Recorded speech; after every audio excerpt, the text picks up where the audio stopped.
Hello viewers, आज के video में हम कक्षा 10वीं वार्षिक परीक्षा सामाजिक विज्ञान की तैयारी कर रहे हैं। और सामाजिक विज्ञान में सबसे पहले हम समकालीन भूगोल मतलब भूगोल विषय की तैयारी करेंगे।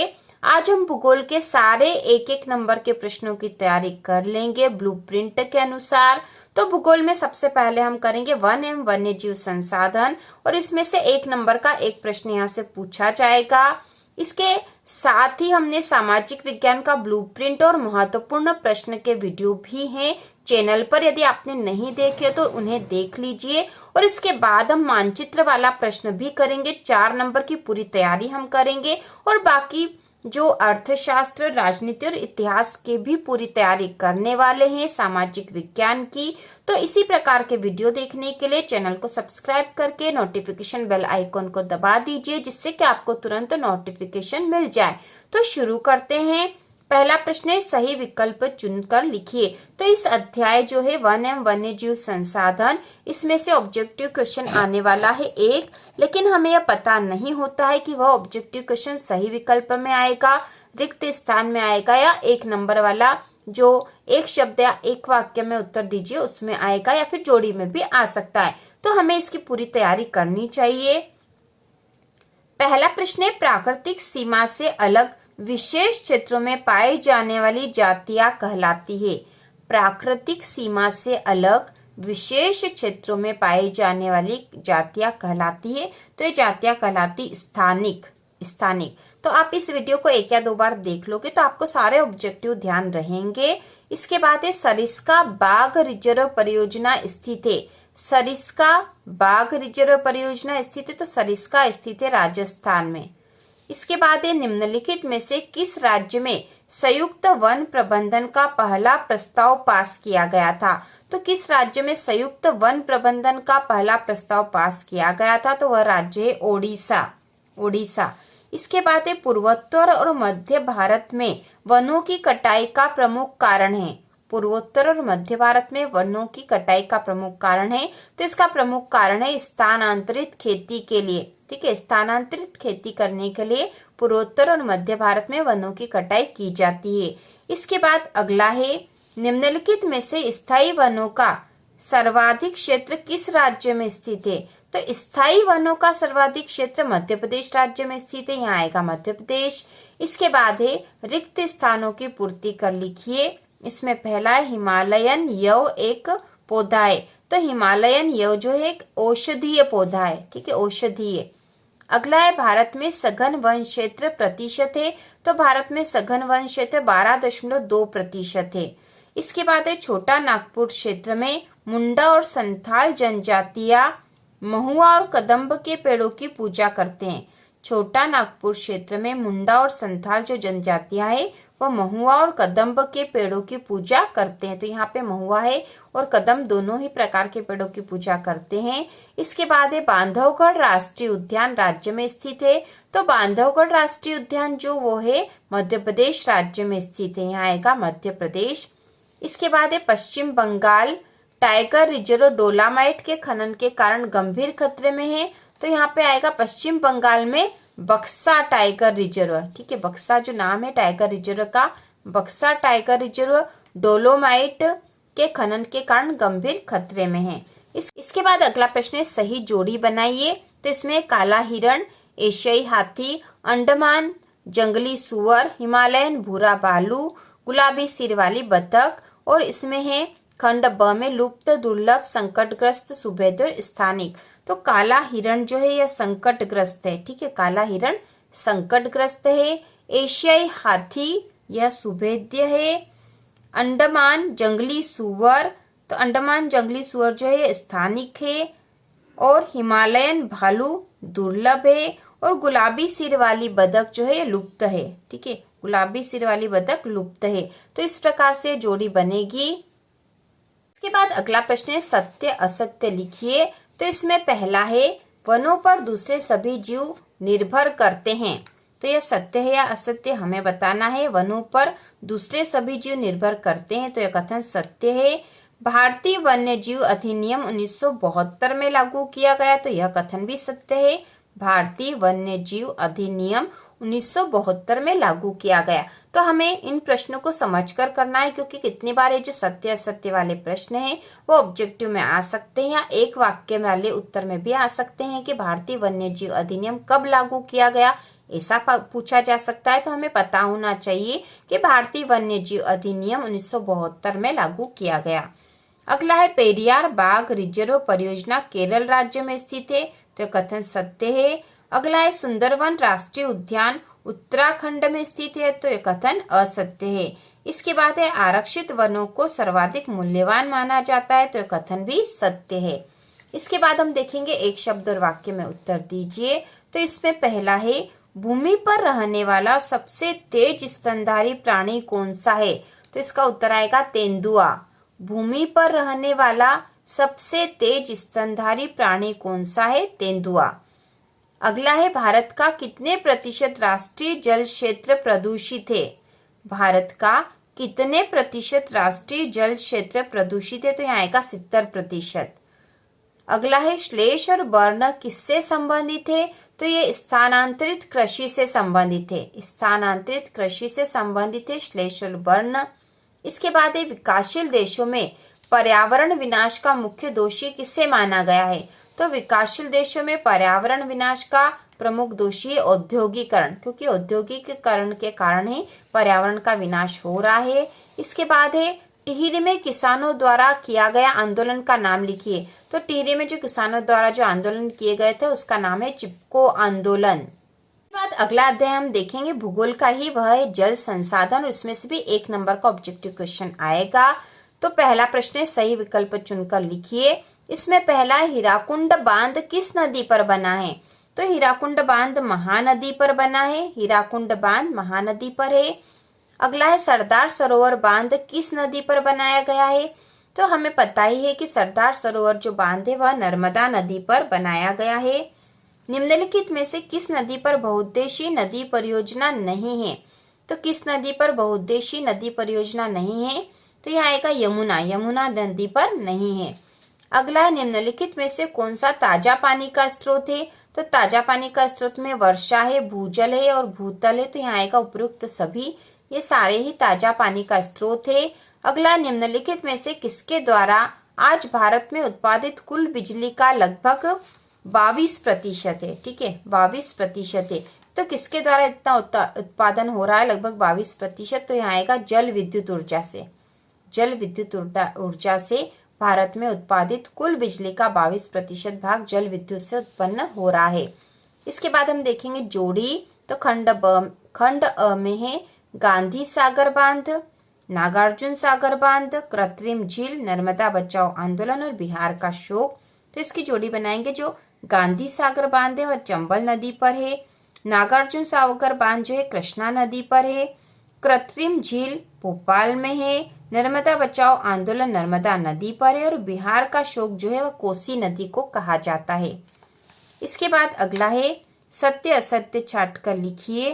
तो इसमें पहला है महासागर का जल अलवणीय जल होता है, तो कथन असत्य, क्योंकि महासागर का जल तो लवणीय होता है।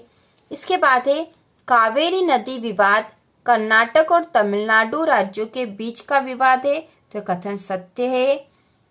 कावेरी नदी विवाद कर्नाटक और तमिलनाडु के बीच के राज्यों का विवाद है। अगला है सरदार सरोवर बांध गुजरात में ताप्ती नदी पर बनाया गया है, तो यह असत्य, क्योंकि सरदार सरोवर बांध तो नर्मदा नदी पर बनाया गया है। इसके बाद अगला है प्राचीन भारत में चंद्रगुप्त मौर्य के समय वृहद स्तर पर बांध झील और सिंचाई तंत्रों का निर्माण कराया गया था, तो यह कथन सत्य है। इसके बाद अगला है पंडित जवाहरलाल नेहरू ने बांधों को आधुनिक भारत के मंदिर कहा था, तो यह कथन सत्य है। पंडित जवाहरलाल नेहरू ने बांधों को आधुनिक भारत के मंदिर कहा था। इसके बाद अगला प्रश्न है एक शब्द या वाक्य में उत्तर लिखिए। इसमें पहला भारत में कुल विद्युत का कितना प्रतिशत भाग जल विद्युत से प्राप्त होता, तो ये हमने ऑब्जेक्टिव में देखा था अभी सही विकल्प वाले प्रश्न में। भारत में कुल विद्युत का कितना प्रतिशत भाग जल विद्युत से प्राप्त होता, तो जल विद्युत से हमें 22% भाग प्राप्त होता है। इसके बाद अगला है भारत में सतलुज व्यास बेसिन पर कौन सा बांध बनाया गया है। भारत में सतलुज व्यास बेसिन पर कौन सा बांध बनाया गया है? तो इसका उत्तर होगा भाखड़ा नांगल बांध।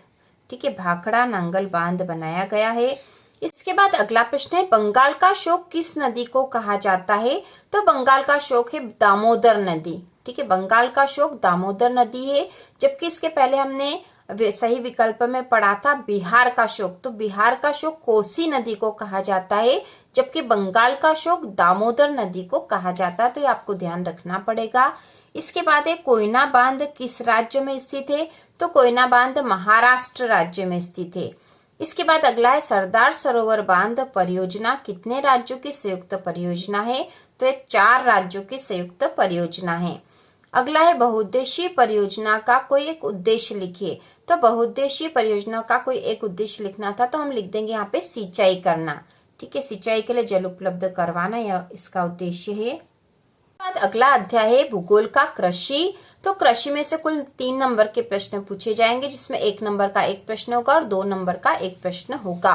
तो हम 1 नंबर के प्रश्नों की तैयारी सबसे पहले कर रहे हैं। तो इसमें पहला प्रश्न है, निम्नलिखित में से कौन सी उस कृषि प्रणाली को दर्शाता है जिसमें एक ही फसल लंबे चौड़े क्षेत्र में उगाई जाती है? तो वह होती बागाती कृषि। ठीक है, बागाती कृषि जिसमें एक ही फसल लंबे चौड़े क्षेत्र में उगाई जाती है। इसके बाद है, निम्नलिखित में से कौन सी रबी की फसल है? निम्नलिखित में से कौन सी रबी की फसल है? चावल, मक्का, सोयाबीन और गेहूं, इसमें से रबी की फसल है गेहूं। इसके बाद है, निम्नलिखित में से कौन सी एक फलीदार फसल है? तो इनमें से फलीदार फसल कौन सी है? तो इसका उत्तर आएगा दालें। दालें जो है फलीदार फसल है। इसके बाद अगला है, भारत में कितनी जनसंख्या कृषि कार्यों में संलग्न है? तो भारत में लगभग 2/3 जनसंख्या कृषि कार्यों में संलग्न है। अगला है, निम्नलिखित में से भारत की मुख्य खाद्यान्न फसल है?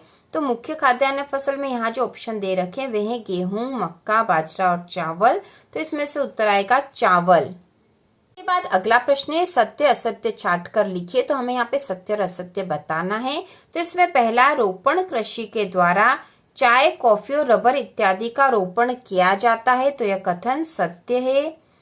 अगला है, वर्ष 2015 के आंकड़ों के आधार पर भारत चाय का सबसे बड़ा उत्पादक देश है। तो यह भी सत्य है। इसके बाद अगला प्रश्न है, कपास, जूट और प्राकृतिक रेशम भारत में उगाई जाने वाली रेशेदार फसलें हैं। तो यह कथन सत्य है। कपास, जूट और प्राकृतिक रेशम भारत में उगाई जाने वाली रेशेदार फसलें, यह सत्य है। भारतीय कृषि 60% लोगों को आजीविका प्रदान करती है। तो यह असत्य, क्योंकि इसमें आएगा 70%। इसके बाद है, चाय की झाड़ियों को उगाने के लिए वर्ष भर कोष्ण, नम और पाला रहित जलवायु की आवश्यकता पड़ती है। तो यह कथन भी सत्य है। ठीक है, सत्य है कि चाय की झाड़ियों को उगाने के लिए वर्ष भर कोष्ण, नम और पाला रहित जलवायु की आवश्यकता पड़ती है। इसके बाद जो अगला प्रश्न है, एक शब्द या वाक्य में उत्तर लिखिए। तो इसमें पहला है, भारतीय जनसंख्या का मूल आधार क्या है? तो भारतीय जनसंख्या है, उसका मूल आधार कृषि है। हमें पता ही है, कृषि ही भारतीय जनसंख्या का मुख्य आधार है। इसके बाद है, देश के किन राज्यों में चावल की 2 या 3 फसलें ली जाती है? तो यहाँ आएगा पश्चिम बंगाल में। ठीक है, चावल की 2 या 3 फसलें ली जाती है पश्चिम बंगाल में। इसके बाद है, भारत का सर्वाधिक जूट उत्पादक राज्य कौन सा है? तो भारत का सर्वाधिक जूट उत्पादक राज्य है पश्चिम बंगाल में, सबसे अधिक जूट उत्पादन होता है। इसके बाद है, भूमि पर जनसंख्या का अधिक दबाव वाले क्षेत्रों में किस प्रकार की कृषि की जाती है? तो ऐसे क्षेत्रों में गहन कृषि की जाती है। गहन कृषि, जहाँ पर भूमि पर जनसंख्या का अधिक दबाव होता है, वहां पर गहन कृषि की जाती है। इसके बाद है, उस फसल का नाम बताएं जो उत्तर भारत में खरीफ तथा दक्षिण भारत में रबी की फसल है। तो वह फसल है चावल। ठीक है, चावल है जो उत्तर भारत में तो खरीफ, लेकिन दक्षिण भारत में रबी की फसल है चावल। बाद अगला अध्याय है विनिर्माण उद्योग, और इसमें से कुल 4 नंबर के प्रश्न पूछे जाएंगे, जिसमें 1-1 नंबर के 2 प्रश्न होंगे और 2 नंबर का 1 प्रश्न पूछा जाएगा। तो इस अध्याय को हम अच्छे से और तैयार कर लेते हैं। तो इसमें पहला प्रश्न है, भारत में कौन सा राज्य सूती वस्त्र उद्योग के लिए प्रसिद्ध है? तो यहाँ आएगा गुजरात। गुजरात जो है वह सूती वस्त्र उद्योग के लिए प्रसिद्ध है। भारत में रेशम उद्योग का प्रमुख केंद्र है। तो रेशम उद्योग का प्रमुख केंद्र है मैसूर। इसके बाद अगला है, भारत के किस राज्य में चीनी का सबसे ज्यादा उत्पादन होता है? तो इसका उत्तर है उत्तर प्रदेश। उत्तर प्रदेश में सबसे अधिक चीनी का उत्पादन होता है, तो यहाँ आंसर आएगा उत्तर प्रदेश। इसके बाद है, प्रथम जूट मिल की स्थापना किस स्थान पर हुई थी? प्रथम जूट मिल की स्थापना किस स्थान पर हुई थी? तो इसका उत्तर आएगा कोलकाता। कोलकाता में प्रथम जूट मिल की स्थापना हुई थी। इसके बाद है, भारत का सबसे प्राचीन और प्रमुख उद्योग कौन सा है? तो यह उद्योग है सूती वस्त्र उद्योग। सूती वस्त्र उद्योग भारत का सबसे प्राचीन और प्रमुख उद्योग है। इसके बाद है, Tata iron and steel company Jamshedpur किस राज्य में स्थित है? तो यह कंपनी है झारखंड राज्य में, ठीक है, झारखंड में स्थित है। इसके बाद है, हवाई जहाज, बर्तन व तार बनाने में किस धातु का प्रयोग किया जाता है? तो इसमें एल्यूमिनियम धातु का प्रयोग किया जाता है। इसके बाद है, भिलाई इस्पात संयंत्र किस राज्य में स्थित है? तो यह छत्तीसगढ़ राज्य में स्थित है, भिलाई इस्पात संयंत्र। इसके बाद है, विश्व में जूट निर्यात में भारत कौन से स्थान पर है? तो विश्व में जूट निर्यात में भारत दूसरे स्थान पर है, ठीक है, द्वितीय स्थान पर है। इसके बाद अगला प्रश्न है, रिक्त स्थानों की पूर्ति। इसमें पहला है, भारत विनिर्माण उद्योग से कुल घरेलू उत्पाद का प्रतिशत प्राप्त होता है? तो यहाँ आएगा 17.2%, ठीक है, 17.2। भारत विनिर्माण उद्योग से कुल घरेलू उत्पादन का 17.2% प्राप्त करता है। अगला है, भारत में चीनी उत्पादन में विश्व में स्थान है? तो चीनी उत्पादन में विश्व में दूसरा स्थान है। अगला है, गुजरात में कृत्रिम वस्त्र उद्योग में स्थापित किया गया था? तो ये सूरत में स्थापित हुआ था। गुजरात में कृत्रिम वस्त्र उद्योग सूरत में स्थापित किया गया था। इसके बाद अगला है, वस्त्र उद्योग में लोग कार्यरत है? तो वस्त्र उद्योग में 350 लाख लोग कार्यरत है। 350 लाख लोग वस्त्र उद्योग में कार्यरत है। इसके बाद है, बोकारो इस्पात संयंत्र सन 1972 में स्थापित किया गया था। बोकारो इस्पात संयंत्र सन 1972 में स्थापित किया गया था, यह मेरा याद रखना होगा। इसके बाद है, सही जोड़ी मिलाइए, तो इसमें हम जोड़ी मिलाएंगे। तो ऑयल इंडिया लिमिटेड जो है यह संयुक्त उद्योग है, ठीक है, संयुक्त उद्योग है। बजाज ऑटो लिमिटेड निजी उद्योग है। कृषि आधारित उद्योग है सूती वस्त्र। सीमेंट उद्योग है चूना पत्थर पर निर्भर। और वायु प्रदूषण होता है कार्बन मोनोऑक्साइड से। तो इस प्रकार से जोड़ी बनेगी। इसके बाद हम देखेंगे सत्य असत्य। तो इसमें है, पहला, टिस्को एशिया महाद्वीप का सबसे बड़ा इस्पात कारखाना है।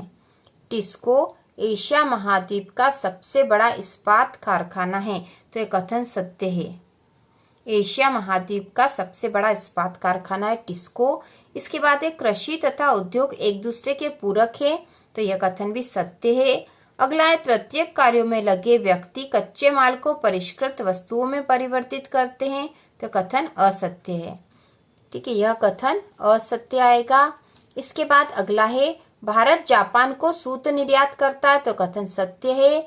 अगला है, सार्वजनिक क्षेत्र का उद्योग Tata iron and steel company TISCO है, तो यह कथन असत्य है। और भारत में चीनी की मिलें सबसे अधिक उत्तर प्रदेश राज्य में है, तो कथन सत्य है। इसके बाद अगला प्रश्न है, एक शब्द या वाक्य में उत्तर लिखिए। तो इसमें पहला है, स्वामित्व के आधार पर उद्योग को किन वर्गों में बांटा जाता है? ठीक है, स्वामित्व के आधार पर उद्योग को यहाँ पे कितने आएगा, ठीक है, कितने वर्गों में बांटा जाता है? तो यहाँ आएगा 4 वर्गों में। और इसका जो पूरा आंसर है वह भी हम अगले वीडियो में देखेंगे। इसके बाद है, आधारभूत उद्योग किस उद्योग को कहते हैं? तो आधारभूत उद्योग जो है लोहा इस्पात उद्योग जो है उसे कहते हैं। अगला है, सूती वस्त्र निर्माण उद्योग के कोई 2 प्रमुख शहरों के नाम लिखिए। तो सूती वस्त्र निर्माण उद्योग के 2 प्रमुख शहर है अहमदाबाद एवं मुंबई, ठीक है, अहमदाबाद एवं मुंबई में सूती वस्त्र उद्योग के प्रमुख शहर हैं। इसके बाद है, किस शहर को भारत का मैनचेस्टर कहते हैं? तो इसका उत्तर भी आएगा अहमदाबाद। अहमदाबाद को भारत का मैनचेस्टर कहते हैं। आज जो अगली आपका पाठ है वह है राष्ट्रीय अर्थव्यवस्था की जीवन रेखा। यह कुल 7 नंबर का, तो बहुत ही महत्वपूर्ण है। और यहाँ से 1-1 नंबर के भी 3 प्रश्न पूछे जाएंगे। 3 नंबर यहाँ से आएंगे 1-1 नंबर में, और 2 नंबर के 2 प्रश्न पूछे जाएंगे। तो हम 1-1 नंबर के प्रश्नों की तैयारी कर लेते हैं। सही विकल्प चुनकर लिखिए। इसमें पहला, भारतीय रेल परिवहन को कितने रेल प्रखंडों में पुनः संकलित किया गया है? तो इसका उत्तर आएगा 16, ठीक है, भारतीय रेल परिवहन को कितने रेल प्रखंडों में पुनः संकलित किया गया? तो यहाँ आएगा 16। अगला है, निम्नलिखित में से कौन से दो दूरस्थ स्थित उत्तर दक्षिण गलियारा से जुड़ा है? तो उत्तर दक्षिण गलियारा से जुड़ा है श्रीनगर और कन्याकुमारी। ठीक है, उत्तर दक्षिण गलियारा से जुड़े हैं श्रीनगर और कन्याकुमारी। इसके बाद है, स्वतंत्रता प्राप्ति के पश्चात कच्छ की खाड़ी में कौन सा पहले पत्तन के रूप में विकसित किया गया? तो सबसे पहले विकसित किया गया था कांडला। स्वतंत्रता प्राप्ति के पश्चात कच्छ की खाड़ी में कौन सा पहले पत्तन के रूप में विकसित किया गया? तो यहाँ आएगा उत्तर कांडला। इसके बाद है, भारत में वायु परिवहन का राष्ट्रीयकरण कब किया गया? तो भारत में वायु परिवहन का राष्ट्रीयकरण किया गया था 1953 में। भारत में वायु परिवहन का राष्ट्रीयकरण 1953 में किया गया था। इसके बाद अगला है, भारत के कुल निर्यात का 50% लौह अयस्क किस बंदरगाह से निर्यात होता है? तो यह होता है कारामागांव। कारामागांव बंदरगाह जो है, यहाँ से भारत के कुल निर्यात का 50% लौह अयस्क यहाँ से निर्यात होता है कारामागांव से। इसके बाद है, रिक्त स्थान की पूर्ति। इसमें पहला है, लाख से अधिक व्यक्ति पर्यटन उद्योग में प्रत्यक्ष रूप से संलग्न है। तो इसमें आएगा रिक्त स्थान में 150 लाख। ठीक है, 150 लाख से अधिक व्यक्ति पर्यटन उद्योग में प्रत्यक्ष रूप से संलग्न है। अगला है, राज्यों व देशों में व्यक्तियों के बीच का आदान प्रदान। तो व्यक्तियों के बीच का आदान प्रदान कहलाता है व्यापार। ठीक है, व्यापार। इसके बाद है, देश का राष्ट्रीय समाचार व संदेश माध्यम है तथा विश्व के बृहत्तम संचार तंत्र में से एक है। तो यहाँ आएगा दूरदर्शन। ठीक है, जो दूरदर्शन है देश का राष्ट्रीय समाचार व संदेश माध्यम है। इसके बाद है, विश्व की सबसे लंबी राजमार्ग सुरंग सीमा सड़क संगठन द्वारा बनाई गई है। तो यहाँ आएगी अटल टनल। अटल टनल। अटल टनल विश्व की सबसे लंबी राजमार्ग सुरंग है अटल टनल। विश्व की सबसे लंबी राजमार्ग सुरंग है अटल टनल, जो कि सीमा सड़क संगठन द्वारा बनाई गई है। इसके बाद है, जिला मार्ग की सड़कों का निर्माण व रखरखाव जिला परिषद द्वारा किया जाता है। ठीक है, जिला परिषद द्वारा किया जाता है। इसके बाद हम देखेंगे जोड़ी। इसमें पहली है जल परिवहन। तो जल परिवहन की जोड़ी बनेगी सबसे सस्ता साधन। दूसरी स्वर्णिम चतुर्भुज, यह महाराजमार्ग है। देश की पहली रेलगाड़ी सन 1853 में। और राजमार्गों का निर्माण लोक निर्माण विभाग PWD द्वारा होता है। इसके बाद अगला प्रश्न है, सत्य असत्य लिखिए। इसमें पहला, मुंबई एक वृहद पत्तन है जिसके प्राकृतिक खुले विस्तृत व सुचारू पोताश्रय है। तो कथन सत्य है। अगला है, डिजिटल भारत एक ज्ञान आधारित परिवर्तन के लिए भारत को तैयार करने का एक विशाल कार्यक्रम है। तो यह कथन भी सत्य है। इसके बाद अगला है, कांडला बंदरगाह एक ज्वारीय पत्तन है। तो यह कथन भी सत्य है। अगला है, भारत विश्व के सर्वाधिक सड़क जाल वाले देशों में से एक है। तो यह कथन भी सत्य है। अगला है, पाइपलाइन बिछाने की प्रारंभिक लागत कम होती है। तो यह कथन असत्य है। ठीक है। इसके बाद है, एक शब्द या वाक्य में उत्तर देना हमें। देश का कितने प्रतिशत व्यापार समुद्रों द्वारा होता है? तो इसका आएगा 95%। ठीक है, 95% जो व्यापार है समुद्रों द्वारा होता है देश में। अगला है, पूर्वी तट के साथ तमिलनाडु में दक्षिण पूर्वी छोर पर कौन सा पत्तन स्थित है? तो यहाँ पर स्थित है तूतीकोरन। ठीक है, तूतीकोरन पत्तन स्थित है। अगला है, हमारे देश में सर्वाधिक समाचार पत्र कौन सी भाषा में प्रकाशित होते हैं? तो यह आएगा हिंदी भाषा में प्रकाशित होते हैं। अगला, जो व्यक्ति उत्पाद को परिवहन द्वारा उपभोक्ता तक पहुंचाते हैं उन्हें क्या कहते हैं? तो उन्हें हम कहते हैं व्यापारी। ठीक है, व्यापारी। जो व्यक्ति उत्पाद को परिवहन द्वारा उपभोक्ता तक पहुंचाते हैं उन्हें व्यापारी कहते हैं। इसके बाद है, कम व्यक्तियों कम दूरी पर कम वस्तुओं के परिवहन में कौन सा मितव्ययी है? तो इसमें आएगा सड़क परिवहन। ठीक है, सड़क परिवहन मितव्ययी है, मतलब इसमें कम खर्च होता है। कम व्यक्तियों कम दूरी पर कम वस्तुओं के परिवहन में सड़क परिवहन मितव्ययी है, मतलब इसमें कम खर्च होता है। तो इस प्रकार हमने भूगोल विषय के सारे एक एक नंबर के प्रश्न कर लिए हैं। यदि आप इस वीडियो को 1 या 2 बार देख लोगे, इन प्रश्नों को समझ लोगे, तो आप सारे ही ऑब्जेक्टिव क्वेश्चन आसानी से कर लोगे। तो इसी प्रकार के और वीडियो देखने के लिए, कक्षा 10वीं सामाजिक विज्ञान की संपूर्ण तैयारी के लिए चैनल को सब्सक्राइब कीजिए।